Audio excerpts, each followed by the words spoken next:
Caminho a Cristo. Capítulo 10. O Deus que eu conheço. Muitas são as maneiras pelas quais Deus procura revelar-se a nós e pôr-nos em comunhão com Ele. A natureza fala sem cessar aos nossos sentidos. O coração aberto é impressionado com o amor e a glória de Deus manifestados nas obras de suas mãos. O ouvido atento ouve e compreende as comunicações de Deus pelos objetos da natureza. Os verdejantes campos, as árvores altaneiras, os botões e as flores, a nuvem que passa, a chuva, o rumorejante regato, as glórias do firmamento, tudo nos fala ao coração, convidando-nos a familiarizar-nos com aquele que os criou a todos. Nosso Salvador ligava suas preciosas lições às coisas da natureza. As árvores, os pássaros, as flores dos vales, as colinas, os lagos, o belo firmamento, assim como os incidentes e o ambiente da vida diária, tudo ligava ele às palavras de verdade, para que suas lições fossem assim muitas vezes trazidas à memória, mesmo em meio dos absorventes cuidados da trabalhosa vida humana. Deus deseja que seus filhos apreciem as suas obras, e se deleitem na singela e serena formosura, com que adornou nosso lar terrestre. Ama o belo e, acima de tudo que é exteriormente atraente, ama a beleza de caráter, deseja que cultivemos a pureza e a simplicidade, as mudas graças das flores. Se tão somente estivermos atentos, as obras de Deus nos ensinarão preciosas lições de obediência e confiança. Desde as estrelas, que em seu trajeto pelos espaços, percorrem século após século, a rota invisível que lhes é designada, até o ínfimo átomo, todas as coisas da natureza, obedecem à vontade do Criador. E Deus cuida de tudo e sustenta todas as coisas que criou. Aquele que mantém os inumeráveis mundos através da imensidade, ao mesmo tempo cuida das necessidades do pequeno pardal que, confiante, solta o seu humilde gorjeio. Quando os homens saem para o seu labor diário, assim como quando se acham entregues à oração, quando repousam à noite, e quando se erguem de manhã, quando o rico se banqueteia em seu palácio, ou quando o pobre reúne seus filhos em torno da mesa escassa, sobre cada um o Pai Celeste vigia com ternura. Nenhuma lágrima é vertida, sem que Deus a note. Não há sorriso que ele não perceba. Se tão somente crescemos isto plenamente, desvanecer-se-iam todas as ansiedades inúteis. Nossa vida não estaria tão cheia de decepções como agora, pois tudo, quer grande quer pequeno, seria confiado às mãos de Deus, que se não embaraça com a multiplicidade dos cuidados, nem é dominado por seu peso.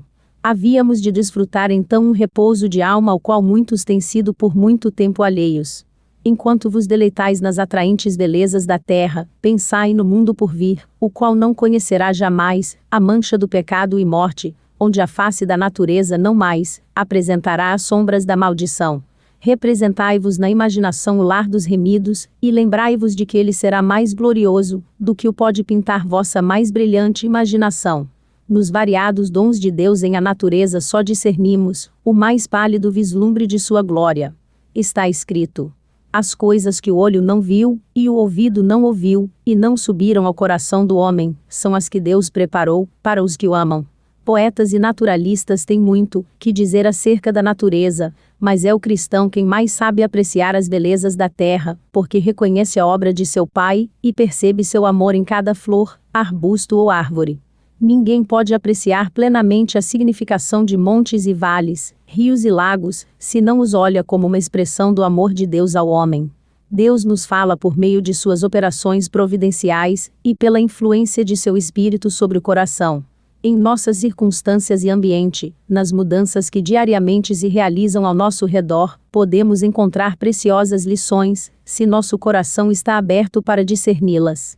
O salmista, narrando a obra da providência de Deus, diz: a terra está cheia da bondade do Senhor.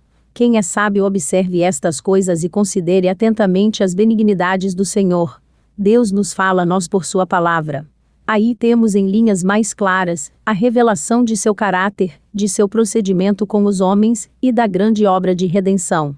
Aí está aberta perante nós a história de patriarcas e profetas e outros homens santos da antiguidade.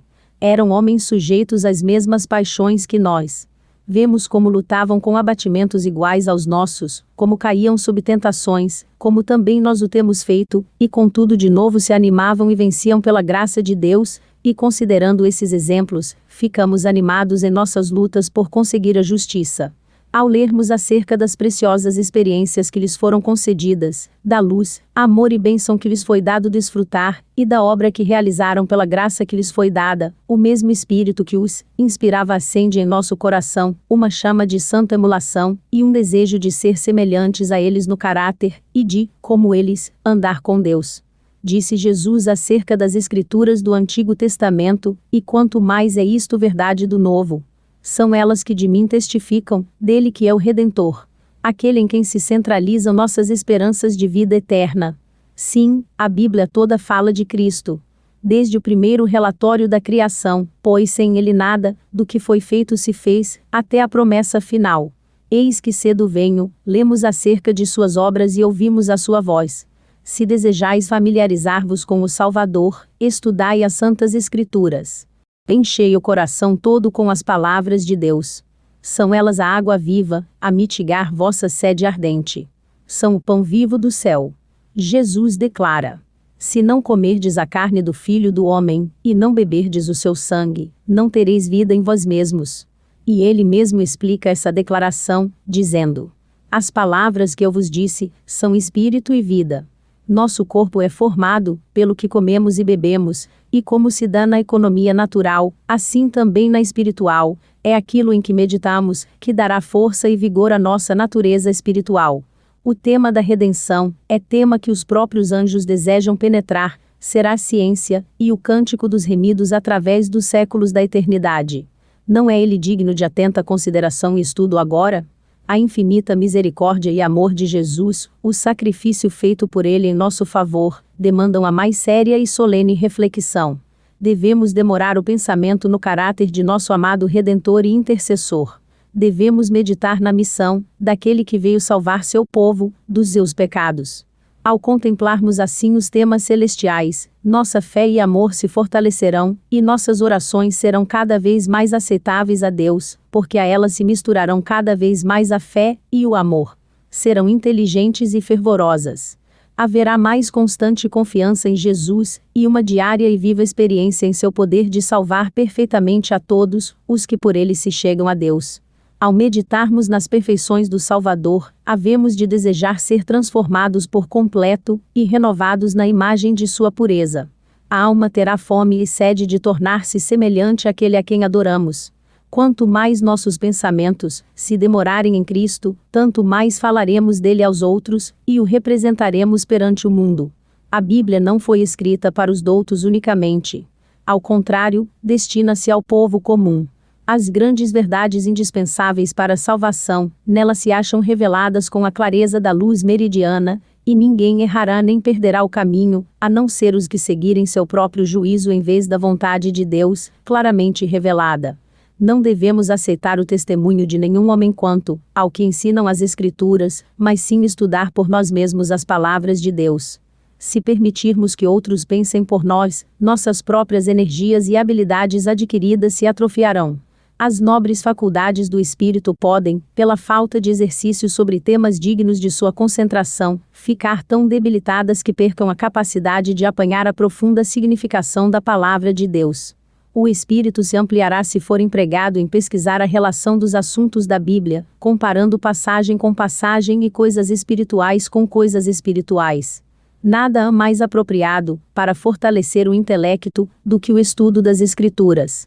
Nenhum outro livro é tão poderoso para elevar os pensamentos, para dar vigor às faculdades, como as amplas e enobrecedoras verdades da Bíblia. Se a palavra de Deus fosse estudada, como devera ser, os homens teriam uma largueza de espírito, uma nobreza de caráter e firmeza de propósito, que raro se vêem nesses tempos. Bem pouco benefício, porém, se tira de uma leitura apressada das Escrituras. Poder-se-á acento agudo ler a Bíblia inteira, e contudo deixar de reconhecer-lhe a beleza, ou compreender-lhe sentido profundo e oculto. Uma passagem que se estude, até que seu sentido seja claro ao espírito e evidente sua relação para com o plano da salvação, é de maior valor, do que a leitura de muitos capítulos sem ter em vista nenhum propósito definido, e sem adquirir nenhuma instrução positiva. Levai convosco a Bíblia. Quando tiverdes oportunidade, lede-a, fixai as passagens na memória. Mesmo enquanto estais a andar pela rua, podeis ler uma passagem e meditar sobre ela, fixando assim. Não conseguiremos sabedoria sem fervorosa atenção e estudo acompanhado de oração. Algumas porções da Escritura são, efetivamente, tão claras que não podem ser mal compreendidas, mas outras há cujo sentido não está sobre a superfície, de modo que possa ser apanhado de relance. É preciso comparar passagem com passagem. Tem de haver cuidadoso estudo e reflexão acompanhada de orações. E tal estudo será ricamente compensado. Como o mineiro descobre veios de precioso metal sob a superfície da terra, assim aquele que buscar perseverantemente a palavra de Deus como a tesouros escondidos, encontrará verdades do mais alto valor, as quais se acham ocultas à vista do pesquisador descuidado. As palavras inspiradas, meditadas no coração, serão como torrentes que brotam da fonte da vida. Nunca deve a Bíblia ser estudada sem oração. Antes de abrir suas páginas, devemos pedir a iluminação do Espírito Santo e ser-nos a assento dada.